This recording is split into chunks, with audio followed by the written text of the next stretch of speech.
예배하는 우리 사랑하는 성도님에게 하나님의 크신 은혜와 은총이 함께 하시길 축원합니다. 실록이 우거지는 4월의 끝자락에 있습니다. 철쭉의 생명이 언제 그러냐는 듯이 아름답게 꽃이 만개해 있습니다. 교회 앞에도 철쭉이 예쁘게 꽃을 피웠던데요. 사랑하는 여러분, 이 모든 것이 우리 주님께서 잠깐이지만 저와 여러분들에게 허락한 아주 귀한 복된 시간이 아닌가 합니다. 오늘 예배를 드리고 집으로 돌아가실 때 이 여유, 이 기쁨, 이 만족, 이 감사를 누려보시는, 그냥 재촉하시면서 집에만 가지 마시고, 말씀 속에서 또 하나님께서 내게 이런 은혜를 주셨구나 라고 생각하시며 누리시는 여러분 되시길 소원합니다. 더불어서 우리가 가장 좋아하는 시편이 바로 시편 20 몇 편이죠? 1편이라고요? 23편의 말씀입니다. 바로 이번 주가 교회력으로 선한 목자 주일입니다. 그래서 시편 23편을 우리가 떠올리게 되는데, 시편 23편을 생각하면 제일 먼저 띄는 것이 바로 푸른 초장이 있고요, 쉴만한 물가가 있고요, 또 그것을 평화롭게 거닐고 있는 양떼의 모습, 또 그것을 아름답고 사랑의 눈으로 지켜보는 목자의 모습을 우리는 연상하고 생각해 볼 수 있으실 겁니다. 그런데요, 사실 이 양은 생태적으로 굉장히 취약한 종목이라는 것을, 우리 동물이라는 것을 우리 성도님들은 다 알고 계실 겁니다. 지독히 근시입니다. 지독히 근시예요. 그래서 거의 1m 정도, 2m도 앞을 내다보지 못합니다. 그렇기 때문에 방향 감각이 전혀 없는 동물이 바로 양입니다.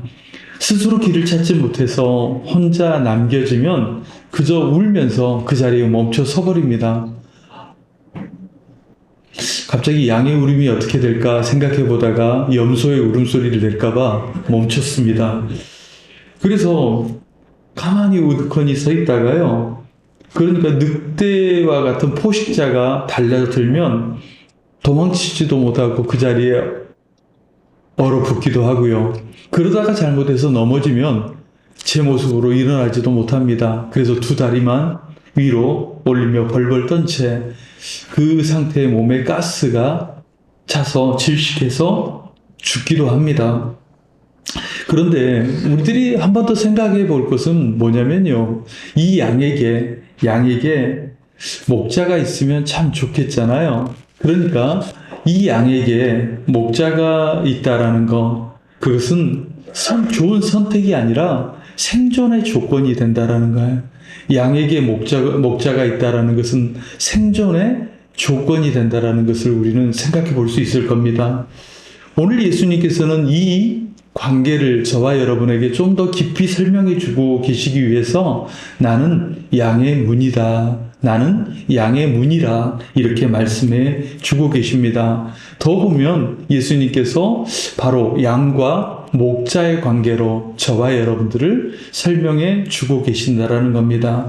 그래서 이 선언 속에서 예수님이 나는 양의 문이다라는 이 선언 속에서 우리에게 구체적으로 어떤 생명의 의미가 담겨 있는지를 살펴보고자 합니다. 그리고 이 양의 문이다라는 이 말 속에 저와 여러분이 겪고 있는 인생의 문제, 또 해결되지 않은 여러 궁금증의 문제들이 이 말씀 속에 해결점이 있거든요. 그래서 오늘 말씀을 통해서 이것을 알아보고자 합니다.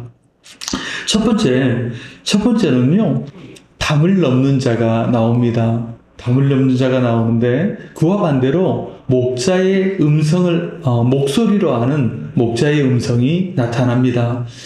오늘 본문의 배경을 보면 이 말씀은 바리새인들과 논쟁을 벌인 후에 나타나는 말씀입니다.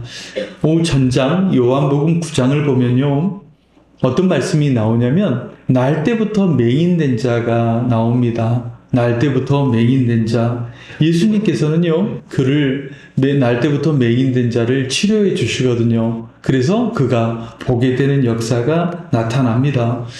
우리 중에, 우리 회중에서 또 우리가 사랑하는 사람들 중에서 앞을 보지 못하다가 앞을 보게 됐으니 얼마나 기쁘고 얼마나 놀랍고 얼마나 행복한 일이 되겠습니까?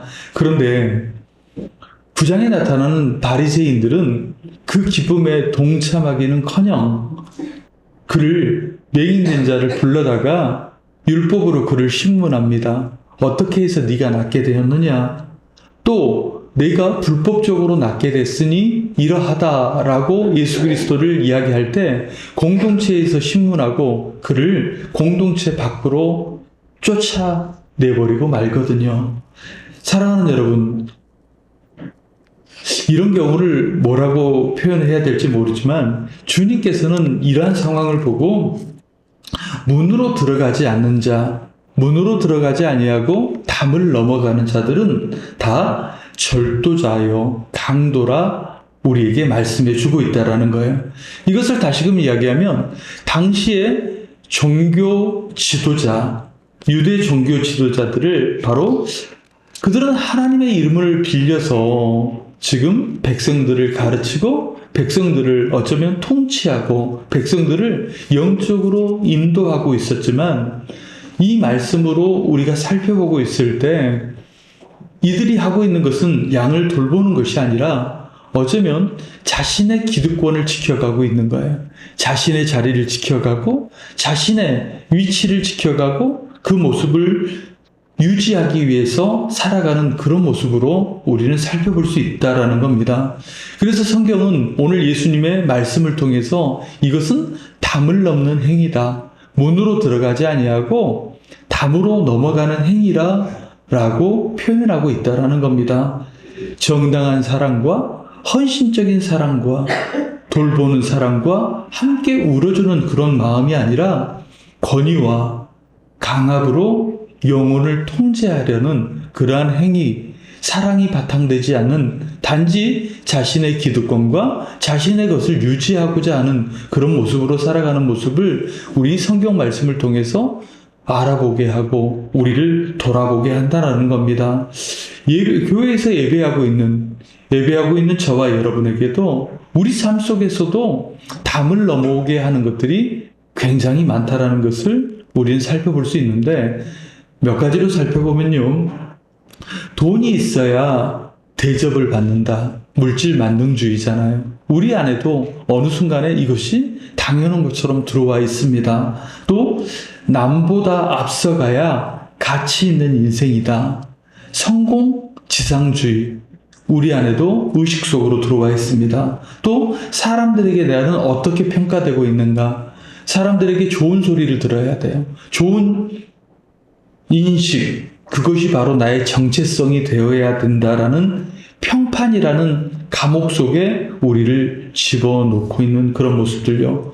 분명히 이러한 것들도 조금은 있어야 되겠지만 그런데 사랑하는 여러분, 이것이 전부가 되어버리게 되면 어떻게 됩니까? 이것이 처음에는 달콤한 듯이 속삭이면서 우리에게 들어오게 되는 거죠. 그런데 어떻게 하냐고요? 이것이 우리의 전부인 것처럼 우리가 그것에 사로잡히게 되어서 우리는 불안 속에 살아가게 되고 우리 안에 평안과 감사를 훔쳐가 버리는 도둑이 되어버린다라는 겁니다. 그러기에 오늘 본문의 5절 말씀을 보시면 이렇게 말씀합니다. 타인의 음성은 알지 못하는 고로 타인을 따르지 아니하고 도리어 도망하느니라 라고 말씀합니다.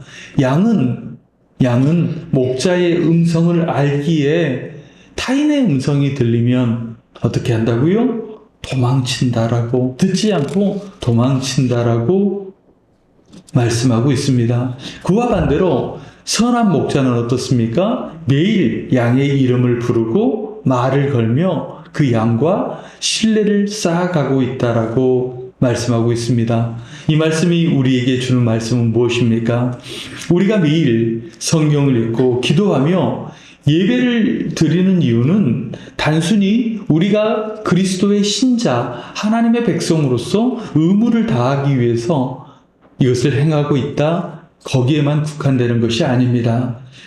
그것은 바로 뭐냐면 세상에 수많은 가짜 목소리들이 많습니다. 그래서 이것을 영적 분별이라고 하는데, 그 중에서 진짜 주님의 음성, 주님의 말씀을 알아차리고, 그리고 그 말씀에 따라 우리가 살아가고 그 말씀을 따라가기 위해서 지금 우리 성도님들이 이 시간 예배하고 있는 것이고, 바로 목자의 음성을 듣고 따라가야지 라고 하면서 바로 훈련되어지는 모습이 바로 이 예배 중에 있다라는 것을 우리 성도님들은 기억하시고, 늘 선한 목자의 그 음성을 분별하고 하나님의 말씀을 따라 살아가기 위해서 노력하시는 우리 성도님들이 되시길 주의 이름으로 축원드립니다. 둘째는 말씀 속에서 찾아볼 때 선한 목자의 몸이 문이 되는 우리는 진실을 맞이하게 됩니다. 주님은 진실로 너희에게 말하노니 나는 양의 문이라 이렇게 말씀해 주고 계십니다. 여기서 양의 문은 단순히 비유를 넘어서 그때 당시에 구체적인 삶의 배경을 저와 여러분에게 말씀해 주고 있습니다. 고대 팔레스타인 지역에는요, 광야에서 밤이 되면 양들을 보호하기 위해서 임시 우리를 칩니다. 그곳에서요, 잠시 기거하기 위해서 돌로 울타리를 쌓습니다. 우리를 쳐주거든요. 그런데 어떻게 되느냐? 그곳에는 나무가 없다 보니까 돌로 우리를 만들었는데 그 입구, 문을 만들어야 하거든요. 근데 문을 비워두게 된다는 겁니다. 우리가 제주도를 여행하게 되면 돌담을 쌓아놨잖아요. 그런데 그 앞에 문을 뭘로 만들어놨어요? 나무 2개를 걸어놓은 것을 볼 수 있듯이, 그때 문짝이 있는데 그 고대 팔레스타인 지역에서는요, 그 우리의 문짝이 없다라는 겁니다. 그렇다면 여러분, 한번 상상을 해보실 때 그 밤에 맹수들이 들어오는 것을 과연 어떻게 막았을까요? 바로 오늘 주님의 말씀이 그 말씀입니다. 목자가 직접 그 입구에 몸을 눕힙니다. 누워서 거기서 잠을 자는 거예요. 목자의 몸이 문이 되는 것입니다. 맹수가 양에게 가려면 반드시 이 목자의 몸을 밟고 지나가야 한다라는 거예요. 그래서 양을 해치려면 먼저 목자를 죽여야 했다라는 것입니다. 그래서 주님은 나는 양의 문이다 라고 말씀하시는 겁니다. 내가 너희를 안전히 지키고 있다. 한번 해보실까요? 내가 너희를 어떻게 하고 있다고요? 아멘. 안전히 지키고 있다라고 말씀하시는 겁니다. 내가 내 생명을 걸고 너희를 지키는 방어막이 되겠다. 목숨을 걸고 있다라고 말씀하셔요. 여러분, 이 약속이 어디에서 완성이 되었습니까? 어디서 완성이 되었어요? 맞아요. 바로 십자가에서 완성이 되셨습니다. 죄와 사망이라는 강도가 저와 여러분을 멸망시키려 달려들 때에 예수님께서는 십자가에 당신의 몸을 내어주시며 거기에 매달아 주심으로 말미암아 저와 여러분을 안전하게 지켜내셨다라는 거예요. 그래서 우리 믿는 신자들이 죄와 사망의 권세에 의해서 그것을 이겨내고 지금 바로 우리 앞에 믿음의 선진들이 지금 다 어디가 있어요? 하나님 우편에 바로 천국에 가 계시다라는 것을 우리는 믿음의 눈을 통해서 바라볼 수 있게 되고, 우리는 장차 천국에서 그들을 만나게 될 거라는 사실입니다. 우리가 우리 주님의 희생의 문을 통과하여야 비로소 하나님 품에 안기게 된다는 그 사실을 우리는 믿음으로 잘 알고 있습니다. 저와 여러분이 바로 그 문을 통과하였으므로 영원한 생명을 얻었다라는 그 사실을 단단히 붙잡으시는 저와 여러분이 되시길 주의 이름으로 축원드립니다. 셋째로 말씀을 보면요, 들어가며 나오며 우리에게 주님께서는 풍성한 생명의 약속을 누리게 하십니다. 오늘 본문 9절 말씀을 보시면 이렇게 말씀하고 있습니다. 9절 말씀을 보시면요, 내가 문이니 누구든지 나로 말미암아 들어가면 구원을 받고 또 들어가며 나오며 꼴을 얻으리라. 아멘. 이렇게 말씀합니다. 이 말씀은 예수님을 통과한 자, 예수님을 넘어가는 자, 문을 통과한 자가 누릴 세 가지 축복을 저와 여러분에게 말씀해 주는 말씀입니다. 첫 번째는 무엇입니까? 9절 말씀에 구원을 받고 구원의 안전입니다. 문으로 들어간다라는 것은 절대 담으로 넘어가는 거 아닙니다. 문으로 들어간다라는 것은 세상의 풍파와 영적인 유혹으로부터 보호받고 견고한 요새인 천국에 넉넉히 들어간다라는 것을 말씀해 주고 계십니다. 바로 예수님과 더불어 문을 넘는 저와 여러분이 천국에 안전하게 넉넉히 들어간다라는 그 사실을 말씀해 주고 있고, 두 번째로는요, 출입의 자유를 말씀해 주고 있습니다. 들어가고 나오고를 자유롭게 할 수 있다라는 거죠. 도둑이나 강도는 절도를 하기 위해서 어떻게 한다고요? 담을 넘잖아요. 출입이 자유롭지 않습니다. 그런데 우리는 어떻습니까? 예수님 안에서 결코 정죄함이 없습니다. 두려움이 없습니다. 포로가 아니라는 거예요. 하나님의 자녀라는 당당한 신분, 계급이 아니죠?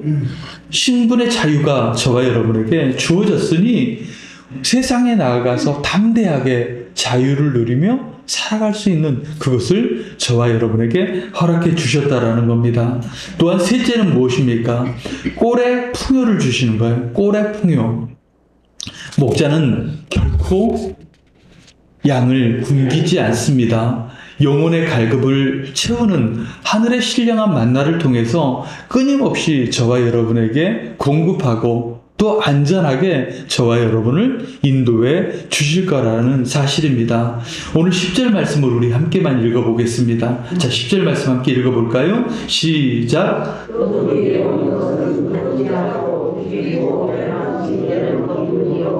내가 온 것은 양으로 생명을 얻게 하고 더 풍성히 얻게 하려는 것이라. 아멘. 말씀처럼 도둑이 오는 것은 도둑질하고 죽이고 멸망시키려 하지만 우리 주님께서는 저와 여러분에게 생명을 주시되 더 풍성히 주시겠다라고 말씀하십니다. 여기 헬라어로 페리소스, 바로 풍성함을 의미합니다. 그런데 풍성하게 주신다라는 것은 딱 아기에 맞게, 우리가 가나의 혼인잔치에 이야기했던 대로 아기에 딱 맞게 치었을 때 거기에만 맞게 준다라는 것이 아니라 바로 우리에게 복을 부어주실 때, 은혜를 주실 때는요, 흘러 넘치도록 주시겠다. 따라해 봅시다. 흘러 넘치도록. 누구에게? 우리에게 바로 흘러 넘치도록 주시겠다. 부족함이 없을 정도가 아니라 잔이 차고 넘치도록 저와 여러분에게 주시겠다라는 약속의 말씀입니다. 사랑하는 여러분, 우리의 환경이 여전히 광야와 같습니다. 때론 사망의 음침한 골짜기를 나 홀로 걸어가는 그런 어린 양과 같은 그런 외로움이 있을 수 있습니다. 그러나 여러분, 우리가 곰곰이 깊이 생각해 보면 내 곁에, 우리 안에 선한 목자가 계시기에 우리 영혼은 평안함과 기쁨이 차고 넘치는 그런 생명의 길을 걸어갈 수밖에 없다라는 그 약속의 말씀이 오늘 본문의 말씀입니다. 그러기 사랑하는 여러분, 죽음조차도 끊을 수 없는 영원하고 압도적인 생명을 주님께서 저와 여러분에게 선물하셨고 약속하셨습니다. 우리 사랑하는 성도님들이 오늘 주님 앞에, 바로 생명의 문 앞에 저와 여러분이 서 계신다라는 사실입니다. 문은 외부의 침입을 막아 우리를 보호하기도 하지만 새로운 세계로 나갈 수 있도록 그 문이 열린 문이 되기도 합니다. 그러기 사랑하는 여러분, 세상의 도둑들은 끊임없이 담을 넘어와서 여러분의 시간을 빼앗고 마음의 문을 무너뜨리려 할 것입니다. 그때마다 우리는 우리를 위해 직접 문이 되어주시는, 그리고 또한 우리를 지키기 위해서 누워 계시는 예수님을 바라보시는 여러분들이 되시길 바랍니다. 그리고 그분을 단단히 붙드시기 바랍니다. 그리하여 주님의 음성에 귀를 기울이시고